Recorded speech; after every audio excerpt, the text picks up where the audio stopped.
My name is Anya Amin, and I want to welcome you to School of Timeless Wisdom. Today, I want to speak about the significance of the times we're going through. So, at every age, people normally or would say, oh, we're living tough times, oh, the ancient ones or the old ones or our grandparents had it better, and so on. Now, I'm not referring to this. I'm actually referring to the significance of very specific changes in the times that we live in. Because as of March, and especially the equinox of 2025, so March 2025, or some say the 20th, 19th, a little after the 20th, the 21st, 22nd, it doesn't matter. But energetically, the equinox takes place, not necessarily according to the calendar that we go by, because the calendar is not, it is set in stone as numbers, but not set in stone as energies. So as of March 2025, something really significant happened. And the last 3 months and more have been adjustment. And after the spring equinox, we just witnessed the summer equinox for some, or winter equinox. And it means that quarter of a year has passed since the two adjustments took place. So what is happening? Now, what is happening, it has been interpreted by many scholars, many people. According to the Mayan calendar, we're at the end of time, meaning there's no more time. And what does this mean? This time does not exist? No. The Mayan calendar, people take it as literal, as like today's date. But the Mayan calendar was actually referring to a very specific shift among the constellations and a spiritual shift. It's actually a spiritual calendar. So the Mayans kept this calendar because there was a spiritual awakening. This is what it means, that the spiritual awakening of the earth. And when we say Mother Earth, the shift of consciousness of the earth is no more than the shift of its inhabitants. We are the consciousness of the planet. So we create this shift, and we create or maneuver or direct how this shift is going to be. So our collective consciousness is very, very important. And you're going to say, but a lot of the consciousness, there are wars, there is this. So does it mean that it's bleak?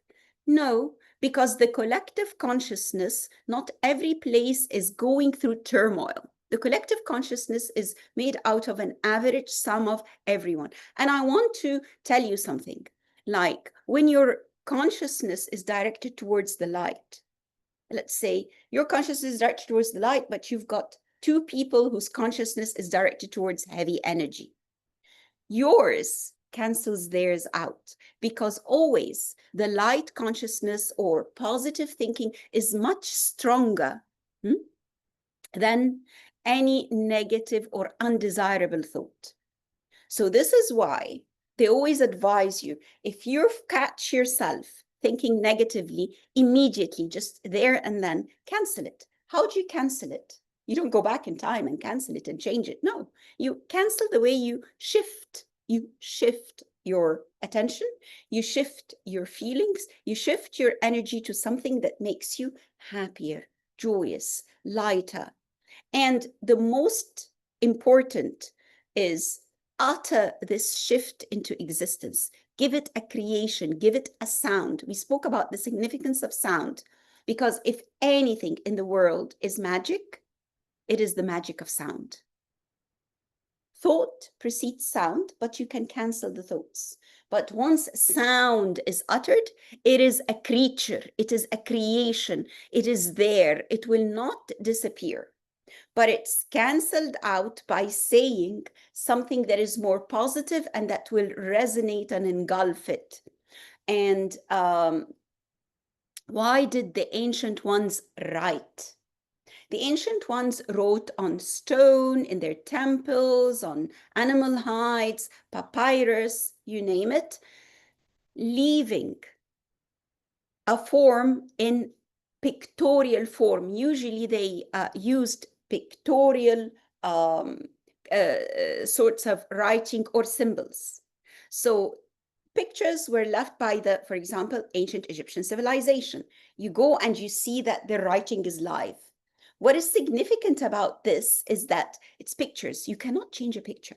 So if they're showing a bird, you can't change it into a snake. It will remain a bird. You can't tamper with it. You see?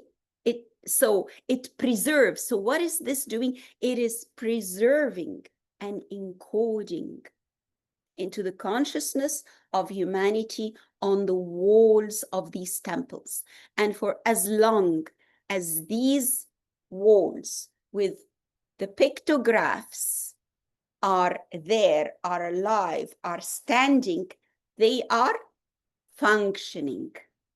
Isn't this amazing? Isn't this awesome?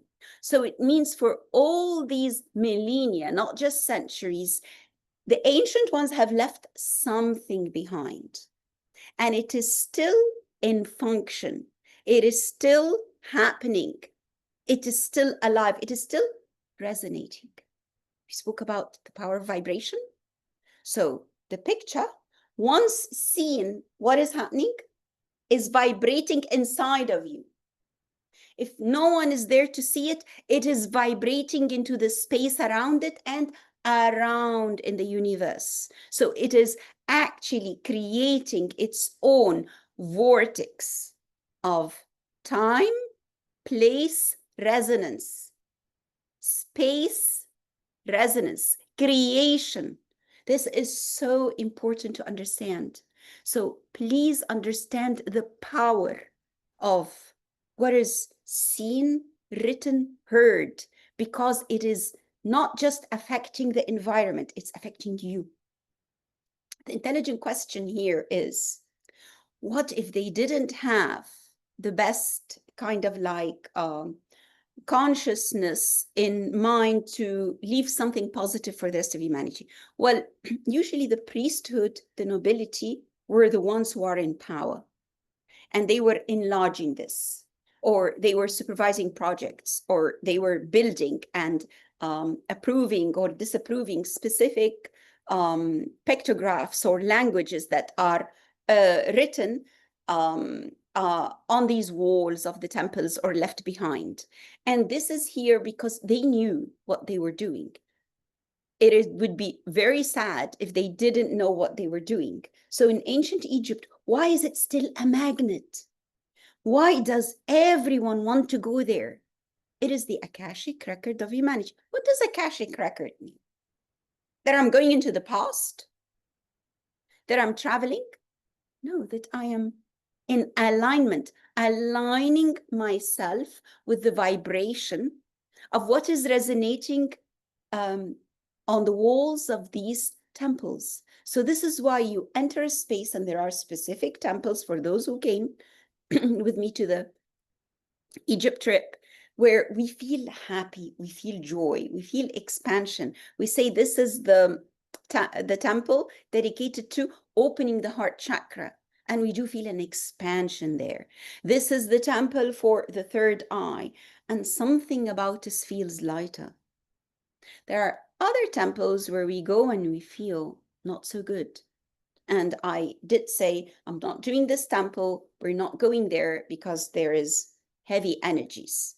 So it means that, yes, it is there to enslave humanity into a specific code. So what is all this about? It is about creating a vibration so that you'd follow this vibration. And this vibration, you follow it by seeing it, even if you don't understand its significance.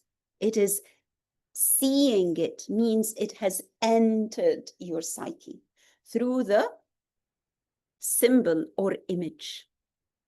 Remember the power of symbols, the power of shape, like we spoke about the circle last time, the power of resonance. What is it that it's doing? It is changing your DNA, to put it in a nutshell, flat. It's changing you, or it's making you carry its energy. for a very specific adjustment. So what you're doing is you're having an adjustment, attunement. You know the tuning forks? You strike the tuning fork and they place them on specific parts of the body for healing, for resonance, because sound is healing, or sound is destruction as well. And you go to these temples and you're getting this. Even if you don't come to a group like where I explain things, just walking on your own, you've seen it, you've got it. You've been adjusted, finely attuned to something. So that's why we call them sacred spots. What makes them sacred? Their ley lines, the constellations of the stars, how they are aligned with these temples or structures, and what is written there. So pictographs were really selected to kind of like cannot be tampered with. And the same with ancient Mayan culture, the Incas, the indigenous people, they always have drawings or specific symbols. And all this is an eternal code for human beings to come, living at the time, up until now. And this is why they always say magic, and you can say white magic, black magic, any form of magic is writing. So writing, when writing was introduced, it was for a very specific purpose. It came as a result of the fact that the ancient Atlanteans had, of course, their language, Lemuria, Mu, all the beautiful civilizations. And they more or less had their own way of communicating. But really, the ancient ones communicated telepathically, telepathy. They didn't need to speak much, but they chanted sound. Through sound, they constructed many things, like the Tibetan monks. They would tell you that they levitate. Scientifically proven, it is there. Go and search on the net, and you will find that they would tell you these structures were built with sound levitation. So sound is a very important creation. Sound is actually the first mover, the first creator, the first coming into being. Because what is interesting about sound is that you can hear it, but you can't hold it. So it's both physical and non-physical. But this non-physical bit is the mover for the physical that brings things into vibration and following which into concrete form. And this is why sound can levitate. This is why monks come to chant. All traditions have their own chanting. What is this chanting doing? It is creating a very specific vibration that is going into you. You're not here looking at a picture, but you're hearing the sound, and this sound is immediate. Like, you cannot really undo a sound. When there's specific music, this is why it can be very disruptive or elevating. I always tell people the quickest, sharpest, easiest, happiest way to change your mood is listen to something. Listen to a song you like, listen to a melody, listen to any classical kind of like symphonies that you really love, whatever it is, because sound cannot be edited. Sound is immediate. Sound penetrates. Picture, you have to be focused and see the picture, and then it comes in. But both, once they are in, what would you do if you've seen something and heard something and you're very disturbed by it? It changed your mood for the worse. A, move out of there. Stop looking at whatever it is that you are looking. Get out of this temple, get out of this place, change. And in Arabic, there is a beautiful proverb that says, every action has its own blessing. Meaning, if you are feeling stagnant or very tired, or create something, move, go out. If you're sitting down alone in your office and this is it, change the angle. We also spoke about the importance and significance of angles. If you're drinking something, very, very simple, change the direction, change the place, put whatever it is in the water. What is it that we put in the water? Sound. What is sound? Vibration. What does the vibration do? It goes and changes the nature of the molecules or particles. That's why forever and always they tell you in science, things are happening or things have possibilities. It's a possibility of being here, there, everywhere, until human consciousness, or until consciousness interferes. Not interferes, gives it shape, gives it creation. So here, would anything in a lab behave as a wave or a particle? It depends on the observer. Who's the observer? You. Who's the ultimate observer? Divine. The divine. So in a sense, your observation is part of the divine integration of things, of creativity, creation, maneuvering. So what happened in March 2025 onwards is that there came a very specific, what we call end of the Kali Yoga. Please go ahead and search for Kali Yoga. I can speak about it later, but it is really we're at the end of a specific Kali Yoga that was very, let's say, difficult. And after the end of this Kali Yoga, we've entered an age where we are in a transition towards, you can call it, healing, purifying, shifting, adjusting ourselves. The significance of what is happening 2025 onwards lies in one thing. What the Mayans and all ancient traditions call end of time means it's for the very first time the human beings, the sentient beings on this planet are experiencing something that their ancestors have never experienced before. This is a singularity. The singularity of the times that are happening now. All our ancestors, or DNA, you name it, here, there, anywhere, have not experienced what we are experiencing now. Hence, you find people more than ever forgetful, restless, edgy, confused, fogged. The ones in the know are holding space and feeling better clarity, healing, elevating, illumination, peace, joy, bliss. Whatever it is that you are experiencing, it's neither good nor bad. It is there to fine-tune you to what is going to unfold. Now, what does it mean that our ancestors never experienced this? There is something that is happening to the planet that has never happened before, and you are very, very, very important, because your DNA is carrying you all your ancestral race, all of them. And you are the one they've chosen you.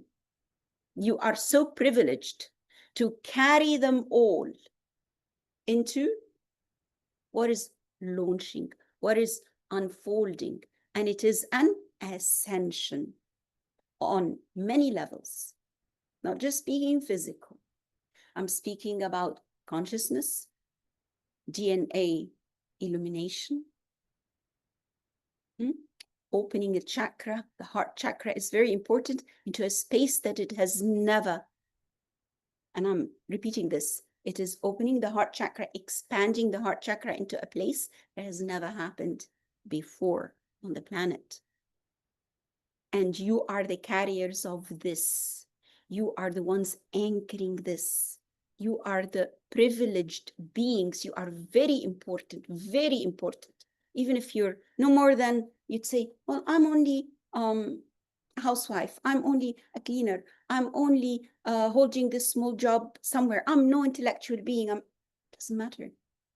You are a sentient being that's holding the consciousness of the planet. Each and every one of you is taking that ancestral form, ancestral heritage, all the ancestors forward.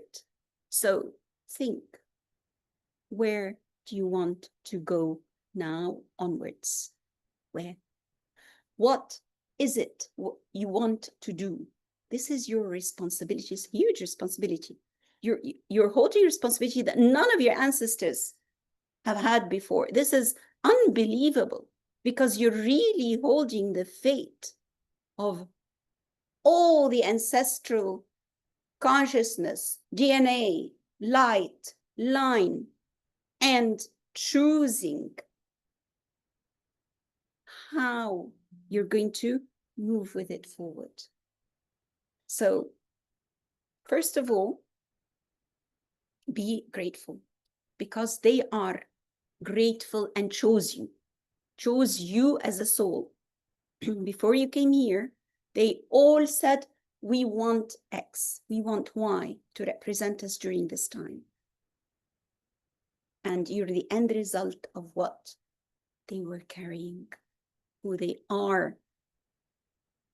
And when we say nothing is unfolding because it's the end of time, it's the end of the energies.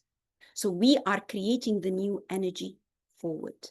So stand up to your responsibility. Take it with love, and take it with a knowingness that it's not just about little me. It is about everything in my DNA, everybody. How responsible is that? Have joy, have fun. The happiest, fastest, easiest way is to go to energy spaces. Oh, I can't fly to Egypt. I can't fly here. Go to an energy source that is water. You know, any waterfall, any sea, any water surface. That's it. You don't have bodies of water near you? It's okay. Go into nature. Hold it, breathe it, reflect on what I have said today. Feel privileged, feel grateful. But from now onwards, now that you have heard this, think about where you're going to take your ancestors to. Just as the ancient Egyptians and the cultures of old put their pictographs on the walls that are still resonating. For what? For this time, to help you. What is it that you're carrying inside of you going to do with it? You are the beautiful resonance pictograph, end of the line, and start of the new, the launch forward. You are the magic that you see on the walls, that you hear, because you carry it all. And just do it with love. Do it with joy. Do it with bliss. Never feel burdened. The minute you feel burdened, know that there is something not wrong or not right. Just go back, take a deep breath and say, what's next? Enjoy it, for you deserve it. Thank you.